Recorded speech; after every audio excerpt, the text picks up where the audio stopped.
ابھی آپ کو براہ راست لے چلتے ہیں، پاکستان تحریک انصاف کے رہنما اس وقت گفتگو کر رہے ہیں۔ پنجاب میں جو 20 ضمنی الیکشن ہو رہے ہیں، تحریک انصاف بھرپور طریقے سے ان میں حصہ لے گی۔ ہمارے علم میں ہے کہ اس وقت پنجاب کی حکومت اپنی انتظامیہ اور اپنی پولیس کو استعمال کر کے نتائج اپنی منمانی کے حاصل کرنے کا ایک منصوبہ بنا چکی ہے۔ الیکشن کمیشن پر یہ ایک ذمہ داری عائد ہوتی ہے کہ وہ ان الیکشنز کو شفاف بنائیں، اور اگر وہ ان ضمنی الیکشنز کو شفاف بنانے میں ناکام دکھائی دیے تو جنرل الیکشن جو ہونے ہیں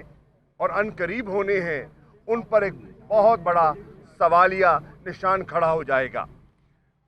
پارٹی نے فیصلہ کیا ہے اور عمران خان صاحب نے جو اپلیکیشنز آئی ہیں ان کے فیصلے کے لیے ان کی سربراہی میں کل 1 بجے پارلیمانی بورڈ کا اجلاس منعقد ہوگا تاکہ جو ٹکٹس ہیں ان کی الاٹمنٹ کا فیصلہ کیا جا سکے۔ اس کے ساتھ ساتھ آج ایک یہ فیصلہ ہوا ہے کہ اسپیکر نیشنل اسمبلی نے ممبران قومی اسمبلی کو یہ خطوط لکھے کہ وہ کل یعنی کہ 6 تاریخ سے 10 جون تک وہ اسمبلی میں پیش ہوں، اپنے استعفوں سے متعلق اپنا بیان ریکارڈ کرائیں۔ تحریک انصاف کا موقف ہے کہ ہم اپنے استعفے پیش کر چکے ہیں۔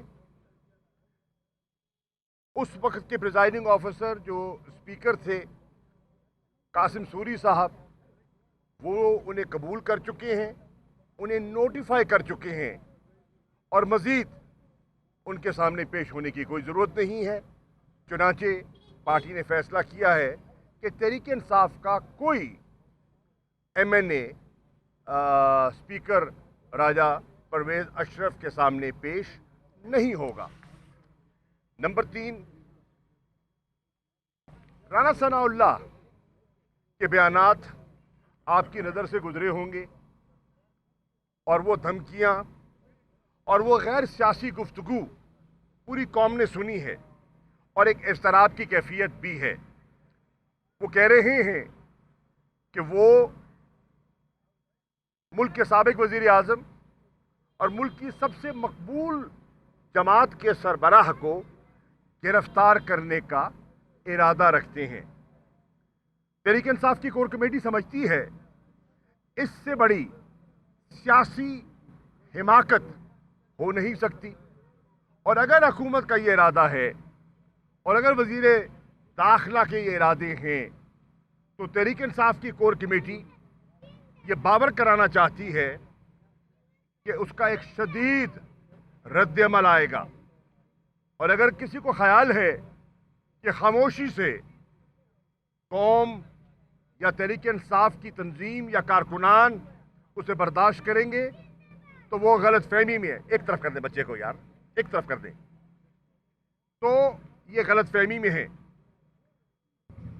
تحریک انصاف کی کور کمیٹی نے یہ فیصلہ کیا ہے کہ ہمارے کارکنان جو آج کور کمیٹی کی آواز سن رہے ہیں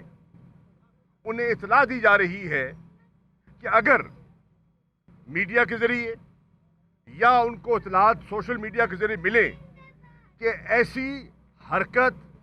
یہ امپورٹڈ حکومت، مسلط کردہ حکومت کرنے کا ارادہ رکھتی ہے، تو آپ نے اپنا رد عمل فی الفور دینا ہے۔ آپ کو کوئی میسج کی ضرورت نہیں ہے،